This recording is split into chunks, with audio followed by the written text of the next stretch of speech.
নমস্কার, আমি পিউ আপনার সঙ্গে। আজকের অফবিট অত্যন্ত প্রয়োজনীয় আমাদের প্রত্যেকের কাছে। হঠাৎ ম্যাসিভ হার্ট অ্যাটাক, এই কথাটা আমরা খুব শুনে থাকি, কিন্তু আজ অফবিট এই জন্য আপনাদের জানাতে হার্ট অ্যাটাক কখনোই হঠাৎ হয় না, তার পূর্ব লক্ষণ নিশ্চিত থাকে, আমরা বুঝি না, ধরতে পারি না। সেই লক্ষণগুলো কি জানাতেই আজকের অনুষ্ঠান। আমার সঙ্গে এক্সপার্ট ডক্টররা রয়েছেন, কিন্তু সবার আগে একবার সামগ্রিকভাবে আপনাদের জানাতে চাইবো মূলত কোন কোন লক্ষণের দিকে খেয়াল রাখলে বোঝা যায় হার্ট অ্যাটাকের দিকে আমরা এগোচ্ছি নাকি না।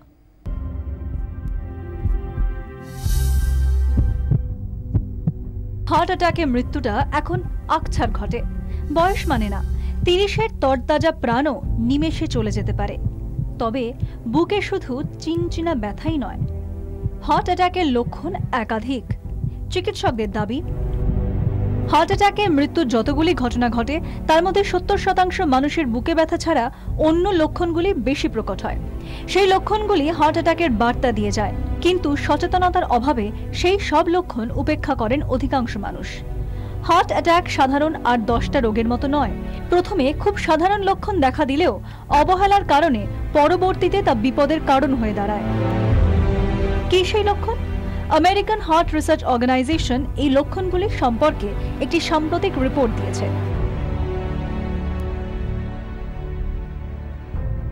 কি সেই লক্ষণ? পুরুষদের ক্ষেত্রে বুকে ব্যথা অথবা অস্বস্তি অনুভব হওয়া, দ্রুত অথবা অনিয়মিত হার্টবিট, ঘুম ঘুম ভাব, জ্ঞান হারানো অথবা মাথা হালকা হয়ে যাওয়া, ঘাম হতে হতে শরীর ছেড়ে দেওয়া, পেটের সমস্যা অথবা হজমে গোলমাল এবং শ্বাসকষ্টের সমস্যা। মহিলাদের ক্ষেত্রে বুকে চাপ অনুভব হওয়া, বেশ কয়েকদিন ধরে অস্বাভাবিক ক্লান্তি অনুভব করা, উদ্বেগ ও ঘুমের ব্যাঘাত, পিঠ, গলা, হাত অথবা চোয়ালে ব্যথা, ঘুম ঘুম ভাব, পেটে ব্যথা হওয়া এবং শ্বাসকষ্টের সমস্যা। এই লক্ষণগুলি দেখা দিলে অবহেলা না করে সঙ্গে সঙ্গে চিকিৎসকের পরামর্শ নেওয়া উচিত। কম বয়সে হার্ট অ্যাটাক বা স্ট্রোকের মতো রোগকে 80% ক্ষেত্রেই প্রতিরোধ করা সম্ভব বলে মত চিকিৎসকদের। এছাড়াও পরিমিত আহার অত্যন্ত গুরুত্বপূর্ণ। প্রতিদিনের খাদ্য তালিকায় রাখতে হবে প্রচুর পরিমাণে শাকসবজি, ফল। কমিয়ে ফেলতে হবে মাত্রাতিরিক্ত চিনি, নুন, ফ্যাট জাতীয় খাবার। নিয়মিত শরীর চর্চাও সুস্থ হার্টের অন্যতম উপায়। যে কোনো প্রকারেই এড়িয়ে চলতে হবে তামাক জাতীয় দ্রব্য। এছাড়া blood pressure, blood sugar, blood কোলেস্টেরলের মতো রোগ সম্পর্কে আগে ভাগে সচেতন হলে মিলবে হৃদয় যন্ত্রণা থেকে মুক্তি। ব্যুরো রিপোর্ট, 24 ঘন্টা। আপনার যা প্রশ্ন তার উত্তর দেওয়ার জন্য এই মুহূর্তে আমাদের সঙ্গে স্টুডিওতে রয়েছেন দেশের একেবারে প্রথম সারির হাতে গোনা যে কজন হৃদয় বিশেষজ্ঞ রয়েছেন তার মধ্যে একজন রবীন চক্রবর্তী। এছাড়াও আমার সঙ্গে রয়েছেন বিশিষ্ট মেডিসিনের ডাক্তার ডক্টর শুদ্ধসত্য চ্যাটার্জি। আমরা দুজনের সঙ্গে কথা বলবো, আপনারাও কথা বলবেন। 2234242439180112 এই দুটো নাম্বার খোলা রইল আপনাদের জন্য। প্রথমে আমি ডক্টর চক্রবর্তীর কাছে আসবো। হার্ট অ্যাটাকের পূর্ব লক্ষণ কি কি মূলত? হার্ট অ্যাটাকের পূর্ব লক্ষণ একটু আগে যেটা দেখানো হলো টিভিতে, যে হঠাৎ কোনো কারণে বুকে ব্যথা হওয়া বা চোয়ালে ব্যথাটা চলে যাওয়া অথবা বাঁ হাতের দিকে চলে যাওয়া অথবা পেটের ওপরের দিকে ব্যথা হওয়া, এবং ব্যথাটা হচ্ছে হঠাৎ এক্সারশন করার পরে, কিছুদিন হাঁটলো বা কোনো একটা অ্যাকিউট টেনশন হলো বা স্ট্রেস হলো, তারপরে ব্যথাটা শুরু হলো। তার পাশাপাশি ব্যথার সাথে সাথে ব্যথাটা চললো কন্টিনিউয়াসলি অ্যাটলিস্ট 10 থেকে 15 মিনিট, এবং তার পাশে হলো দরদর করে ঘাম দেওয়া অথবা বমি বমি ভাব অথবা বমি করা। এই সমস্ত লক্ষণ তারই হলো যার অলরেডি ডায়াবেটিস আছে বা ব্লাড প্রেশার আছে বা স্মোকিং করেন। সেই সমস্ত ব্যক্তিদের যাদের এই সমস্ত সমস্যাগুলো আছে, তার যদি এরকম কোনো ব্যথা হয় তাহলে প্রথমেই তার মনে করতে হবে যে এটা তো হার্ট অ্যাটাক। আগে ডক্টর চ্যাটার্জির কাছে আমি জানতে চাইবো, দেখুন আমাদের খুব সাধারণ যেটা অভ্যেস, কখনো একটু বুকে চিনচিনে ব্যথা কিংবা শরীর অস্থির করছে, আমরা একটা গ্যাসের ট্যাবলেট, শুরুতেই একটা অ্যান্টাসিড যেটাকে সাধারণভাবে গ্যাসের ট্যাবলেট বলা হয়, সেটা সকলে খেয়ে নেন, বা একটু কোনো কিছু স্প্রে করে দিলেন হয়তো হাতে ব্যথা বা পায়ে ব্যথার ক্ষেত্রে। তো এগুলো কি আরো মারাত্মক পরিণতি ডেকে আনে? হ্যাঁ, নিশ্চয়ই। সবচেয়ে বড় কথা সেটা হচ্ছে হার্ট অ্যাটাকের আসার আগে কিছু ধাপ সাধারণত আসে যে কোনো মানুষের ক্ষেত্রে। একটা পেশেন্ট আমাদের কাছে দুভাবে প্রেজেন্ট করতে পারে। একটা হচ্ছে ওপিডিতে, মানে আউট পেশেন্টে, সেখানে মানুষ যে সমস্যাগুলো আপনি বললেন সেগুলো নিয়ে আসতে পারে। আরেকটা যেটা স্যার বললেন, সেগুলো সেই ধরনের পেশেন্ট সাধারণত আমাদের এমার্জেন্সিতে প্রেজেন্ট করেন এবং তারপর স্যারেরা ওনাদের দেখে সেইভাবে পেশেন্টকে ম্যানেজ করেন। কিন্তু আমাদের কাছে যে পেশেন্টরা আসে তাদের কিছু সিমটম থাকে যেগুলো খুব ভেগ সিমটম, খুব হালকা, যেমন আপনি যেটা বললেন গ্যাসের ব্যাপার।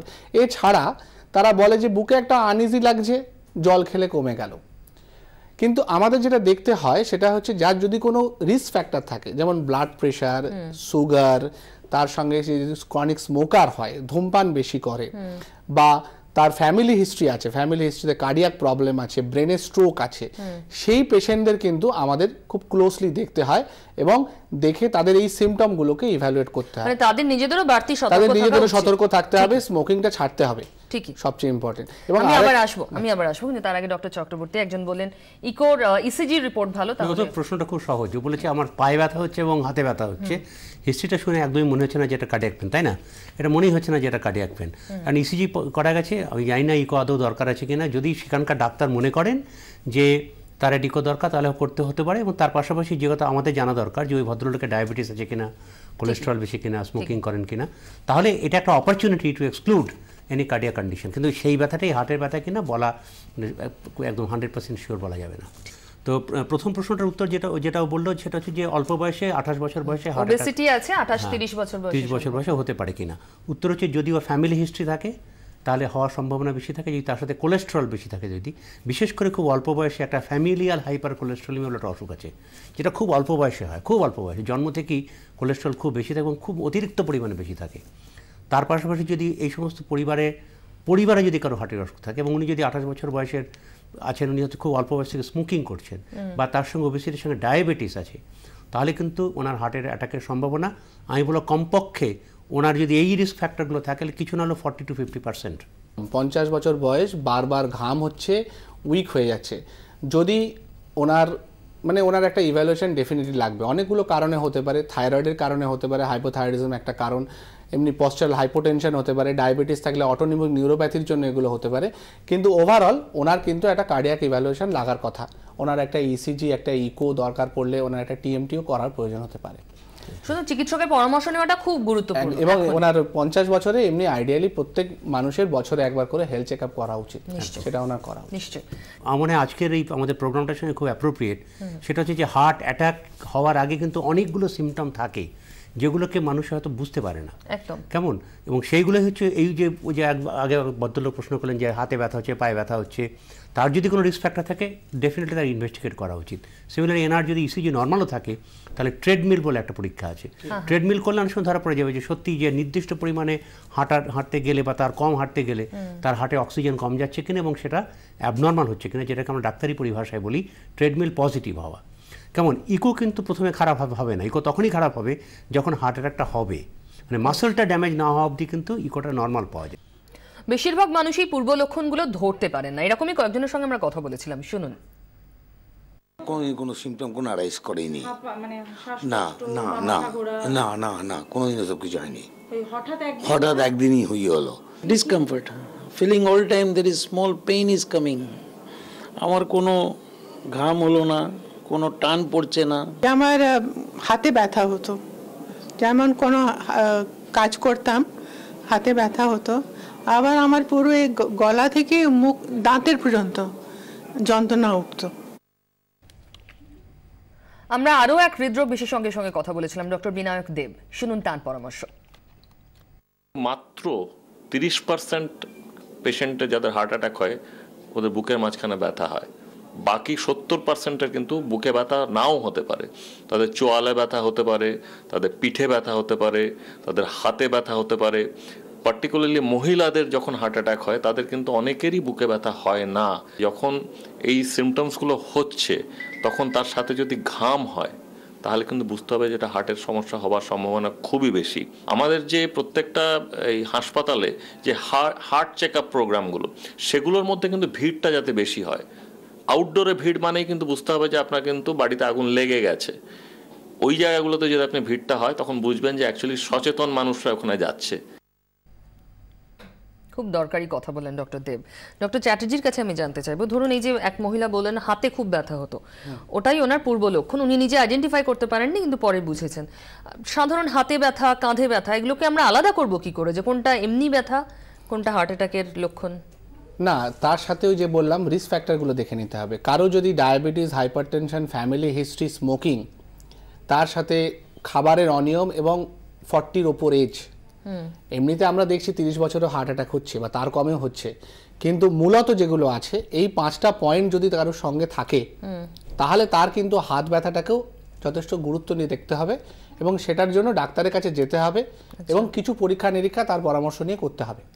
হার্টের অ্যাটাকের আগে প্রত্যেকেরই যে ব্যথা হবে তার কোনো নিশ্চয়তা নেই, ব্যথা ছাড়াও হতে পারে। ব্যথা ছাড়া মানে কি, ডায়াবেটিস পেশেন্ট যারা তাদের অনেক সময় ব্যথা হয় না, তাদের সিমটমটা অন্যরকম, হয়তো হাঁটতে গেলে শ্বাসকষ্ট হচ্ছে অথবা হাঁটতে গেলে একটা কীরকম ডিসকমফোর্ট হচ্ছে বুকের মধ্যে বা বাঁ হাতে একটা ডিসকমফোর্ট হচ্ছে, যেটা খুব বিশেষভাবে লক্ষণীয়। যদি কারো মনে হয় যে আমার একটা সিমটম হচ্ছে, সেই সিমটমটা হচ্ছে কিছু একটা এক্সারশন করতে গেলে, হয়তো আমি চট করে একতলা থেকে দোতলায় উঠছি, দোতলা ওঠার পর একটা কিছু বুকের মধ্যে হচ্ছে, যেই থেমে যাচ্ছি চলে যাচ্ছে, সেটা নট নেসেসারিলি পেন, ব্যথাই হতে তা নয়, একটা শ্বাসকষ্ট হলো, কিন্তু শ্বাসকষ্ট এমন হলো যে হাঁটলাম শ্বাসকষ্ট হলো, থামলাম কমে গেল। মানে কিছু না করে, শারীরিক কোনো শ্রম না দিয়েই যে ব্যথা, সেটা যে হার্ট অ্যাটাকের পূর্ব লক্ষণ এমনটা বলা যায় না। না, এটা যে এক্সারশনাল হতে হবে, যাই সবসময় যে কোনো একটা দৈহিক ফিজিক্যাল অ্যাক্টিভিটির পর যেটা হচ্ছে, এবং একটা হচ্ছে এক্সারশন করতে গেলে হবে, থামলে কমে যাবে, মানে ওটা রিপ্রোডিউস করতে হবে এবং ব্যাক করতে হবে। বুঝতে পেরেছি। ডেফিনেটলি সেটা হার্টের ব্যথা, ওটাকে আমরা বলি, নিজেকে চেক করতে হবে, তাহলে ওটাকে বলি অ্যানজাইনা ইকুইভ্যালেন্ট। আচ্ছা, একটা যে বুকে ব্যথাকে অ্যানজাইনা, অ্যানজাইনা শব্দের অর্থ হচ্ছে হৃদয়ের কান্না, ক্রাইং অফ হার্ট, এটা মানে হচ্ছে অ্যানজাইনা শব্দের মানেই তাই। অ্যানজাইনা ইকুইভ্যালেন্ট মানে এবারে কাঁদছে না কিন্তু গোমড়াচ্ছে, কিছু একটা হচ্ছে কিন্তু এক্সারশন করলে হচ্ছে, থামলে কমে যাচ্ছে। ডায়াবেটিস, স্মোকার, লেডিস, ওই জন্য ডক্টর দেব বললো যে লেডিসদের অনেক সময় ব্যথা হয় না বুকে, হয়তো পিঠের দিকটাতে হচ্ছে, একটু হালকা ব্যথা হচ্ছে, হাঁটতে গেলে হচ্ছে, আবার চলে যাচ্ছে। তখনই ভাবতে হবে, ব্যথা 10-15 দিন, 1 মাস ধরে একটানা ব্যথা হয়ে গেল, বসেও আছে ব্যথা হচ্ছে, ঘুমোচ্ছি ব্যথা হচ্ছে, বাঁকাত ফিরে ব্যথা হচ্ছে, হাঁটতে হচ্ছে, ভেরি আনলাইকলি সেই ব্যথা যদি সত্যি হার্টের ব্যথা হয় তাহলে হয় তাকে হাসপাতালে আসতে হবে, কেমন চিকিৎসা পেতে হবে, আর সেটা যদি না হয় তাহলে ধরে নিতে হবে যে না, এমন কিছু ঘটনা ঘটেনি যার জন্য প্যানিক করতে হবে। হার্ট অ্যাটাকে যেমন সচেতনতা দরকার, তার পাশাপাশি হার্ট অ্যাটাক নিবার বেশি বাড়াবাড়ি করে প্যানিক করার দরকার, তাতে হার্টের আরো বেশি বারোটা প্যানিক করার দরকার নেই তো। একজন প্রশ্ন করলেন ইসিজি রিপোর্ট ভালো কিন্তু চোয়ালে ব্যথা হচ্ছে। হ্যাঁ, এখানে খুব সুন্দর প্রশ্ন, যে চোয়ালে ব্যথা হচ্ছে মানে কি, চোয়ালে ব্যথা হয় কেন? কারণ হাড়টা যখন তৈরি হয়, হাড়টা চিবুক থেকে তৈরি হয়, বুকের থেকে চলে আসে, এখানে তৈরি হয় হাড়টা। মায়ের পেটে যখন বাচ্চা থাকে হাড়টা তৈরি হয় এখানে নিচে চলে যায়, ওই জন্য ব্যথা অনেক সময় চিবুকে হয়। কিন্তু সেটা সত্যি হার্টের ব্যথা কেন বোঝার জন্য ইসিজি তো বোঝা যাবে না, ট্রেডমিল করতে হবে। ট্রেডমিল যেই করবে, ট্রেডমিল অ্যাবনরমালি বোঝা, ওটা হার্টের ব্যথা। আপনি উত্তর পেয়ে গেছেন। আরও একজন প্রশ্ন করেছিলেন ব্রেকের আগেই, যে হার্ট অ্যাটাক হওয়ার পর ইনস্ট্যান্ট কি করা যেতে পারে বাড়িতে?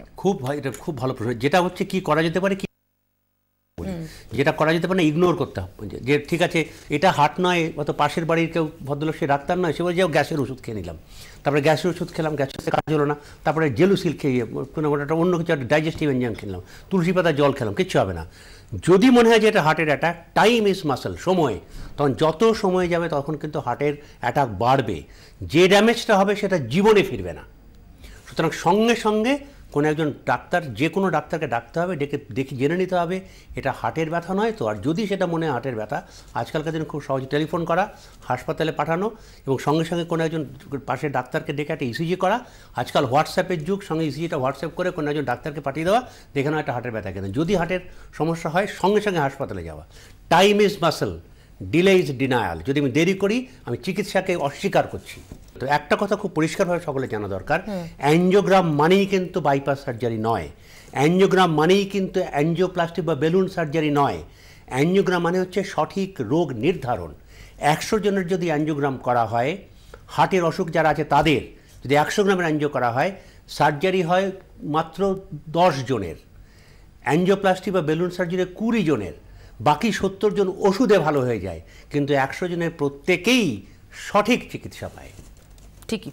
সুতরাং এটাকে ইগনোর করা, অ্যাঞ্জিওগ্রাম একেবারেই উচিত নয়। আমি ডক্টর চ্যাটার্জির কাছে জানতে চাইব, অনেকেরই প্রবণতা থাকে যারা বাড়িতে সরবিট্রেট রেখে দেন, যদি কখনো কোনো আনইজি ফিল করেন তো একটা মুখে দিয়ে দেন, এটা কতটা সেফ? না, সরবিট্রেটের ইটসেলফ অনেক রকম সমস্যা আছে। সরবিট্রেট সবচেয়ে বড় কথা যেটা, আপনারা যদি ফার্মাকোলজি দেখেন, সরবিট্রেট হচ্ছে আমাদের ভেনাস ডাইলেটার, মানে শিরা ধমনীগুলোকে, পার্টিকুলারলি শিরাকে ডাইলেট করে দেয়, যার ফলে রক্তটা অনেকটা আমাদের হার্টের দিকে না গিয়ে পেরিফেরিতে চলে যায়, যার ফলে প্রেশার কমে যায়।